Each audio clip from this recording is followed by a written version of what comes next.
Alright, let's start. So I'm gonna do the brake pad replacement for my vehicle. It is because the pads are 30% low. I've got a set of pads from Hyundai.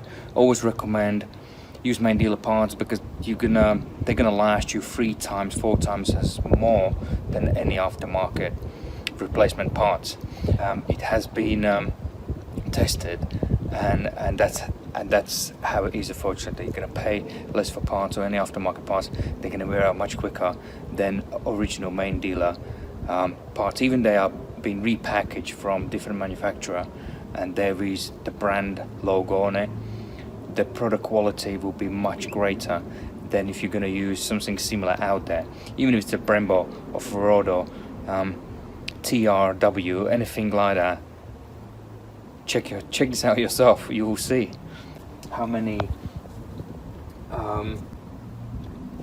pad dust is on the wheels. You know, you will determine really the quality of the pads you actually have.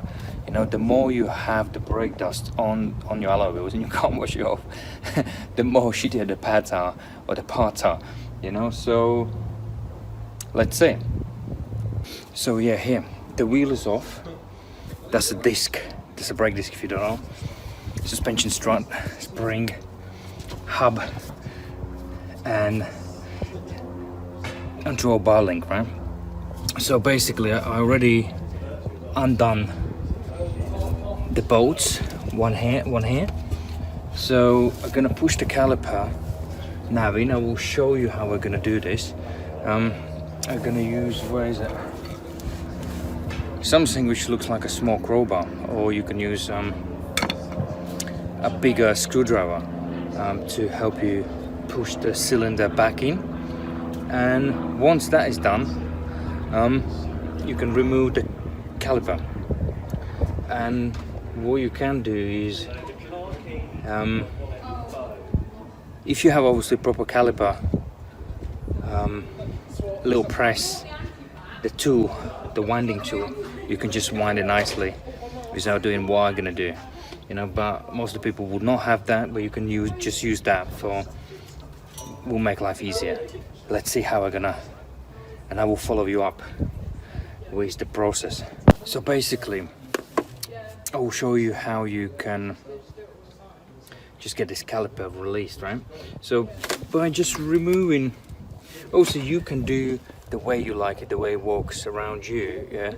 But what I did, I just removed the bottom part, lift the caliper slightly up, and as you can see in there, I have a little space where I can put, you see there's a free gap between the cylinder, the piston itself, I mean, so I can put a crowbar in, so I can put it like this. Right, so let me just show you if you can see that. You see that? So that is literally the caliper, and I'm now pushing it slowly, gently, the piston back in. So, and I will show you once it's all the way in how it looks. So as you can see, obviously I'm not in a workshop. I don't have a hook where you can put like a hanging hook, like put it through here and just mount it and leave it hanging so it's out of your way. So I just have to carefully put it here on the side so it doesn't fall off. So regards to the caliper, you see the cylinder is nicely pushed in, so that's what I mean by pushing it in. And if you have a proper tool, you can just put it on and press it in. So what we're gonna do next, we'll have to just remove the pads. So the setup, once you remove the caliper, that's what you can see. And that's what's wrong with my pads. So we'll get them off, and we'll show you the new ones and the rest of the bits and pieces. Always recommend you just take the pictures, so just in case you don't know how to put it back. You know, if you don't know how to put it back, you're stuck. So I will update you in a sec. So where we are now, so I just removed the pads, you know, those plates which holds the pads in a place, so they're not rattle around, so they're sort of acting like spring-loaded plates. So you also have springs as well, which not allowing the pads to rattle as well, when you're going over the potholes when you're releasing the brakes, so they keep them solid in a place. And also they more likely acting as when you're releasing the brakes, so actually they move the pads away from the disc so they don't touch it, they don't touch together. So that's what they are there for. So make sure when you put in the new pads, you have everything new in the box. So you just want to replace everything, including every old bit, because you get a bit of heat. There's a lot of heat coming from the discs and pads together as you're braking. It heats up, you know, as a friction happens there.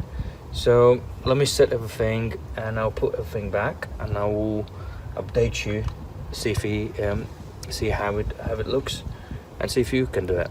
The new pads are in, you know, only the springs, those top springs still will have to reuse the old ones as they don't come as part of the kit.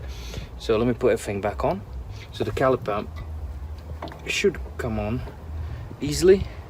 Let me just move it in place.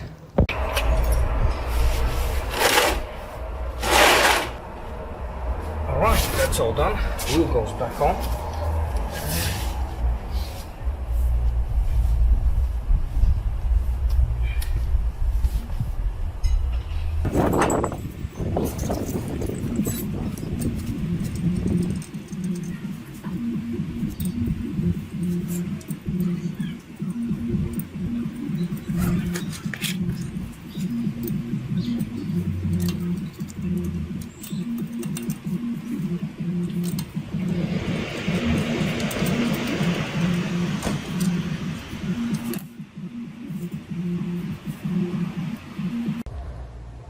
Alright, that's it, the wheel is on.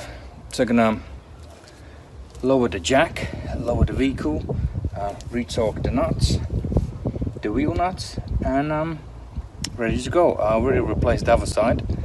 I hope that will help. It is one of the probably simplest jobs and an oil change on a vehicle. You know, the basic maintenance, pads, tires, basic servicing, oil level checks, fluid level checks, pad replacement. Front disc would be slightly more complicated, but just add in extra like 30 minutes on a side, because you have to get off the caliper bracket which mounts to the hub with 2 extra bolts.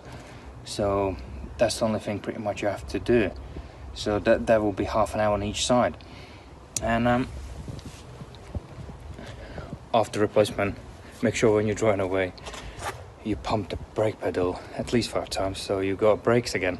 Otherwise you're gonna drive into the wall because there will be no brakes, as there will be gaps between the pads and the disc. So that was the pad replacement. Hope it helps.